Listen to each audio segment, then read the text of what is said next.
Notes for my March 2025 reading of Tramp for the Lord by Corrie ten Boom. I'm Tanis Coralee Leonhardi, she, her, hers of Seattle, and today is Thursday, 20 March 2025.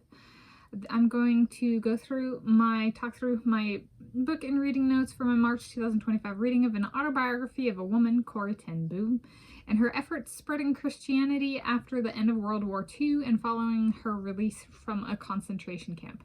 Tramp for the Lord by Corrie ten Boom with Jamie Buckingham is initially published back in 1974. This is the December 2002 Berkley Books edition, paperback, ISBN in the video description. I started the book on Monday, 17 March 2025 and finished the book on Thursday, 20 March 2025. It's 202 pages. Took me 4 days. I read 50 pages Monday.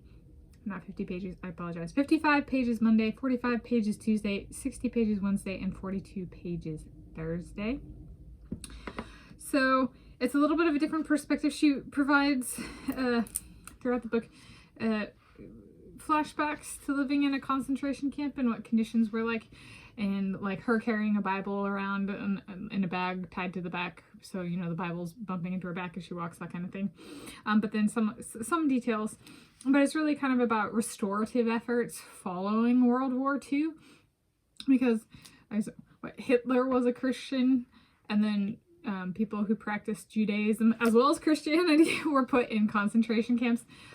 So there was kind of a large restorative effort, and that's something that she kind of makes note of in the book, is the following World War II and the aftermath of World War II.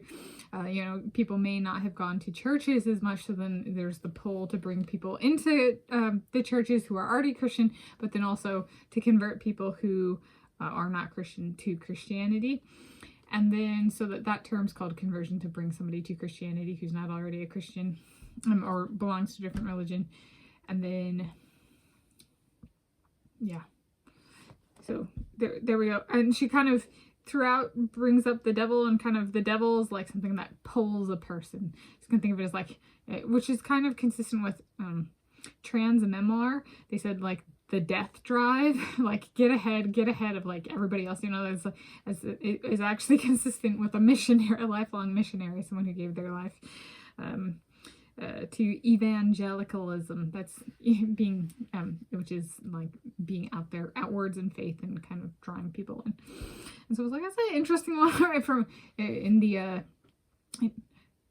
trans memoir, you know, was Juliet Jacques, and this as well as the devil is something that, you know, is as a pull, as a death drive of do things faster, beat everybody else, be there first, more, ahead.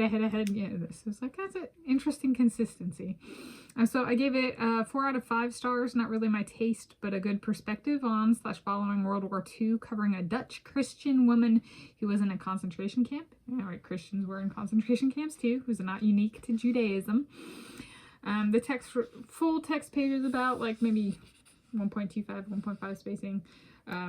There's a section in here with some black and white grayscale photos on the same type as pages. And I'll quickly go through 2 notes I had. So page 83, I thought this was a good one.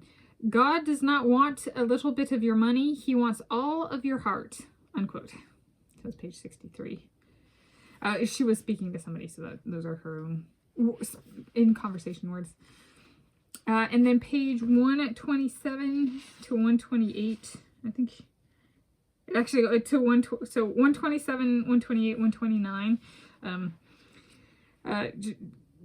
in interactions with other people, you know, she talks about, you know, she professes to be a Christian, so some guy calls her a professor because she professes about the Lord. And so a reminder, people may be called a professor who do not have a professor position. It's a term about somebody who professes something, not just an academic title, right? The most popularized thing these days may be the academic position in an institution. However, the origins for that term may be something a little more simple in terms of the spreading of knowledge, and religion may have played a role there. So I thought that was good for her to bring that in to be kind of a reminder. So yeah, there we go. So notes for my March 2025 reading of Tramp for the Lord by Corrie ten Boom.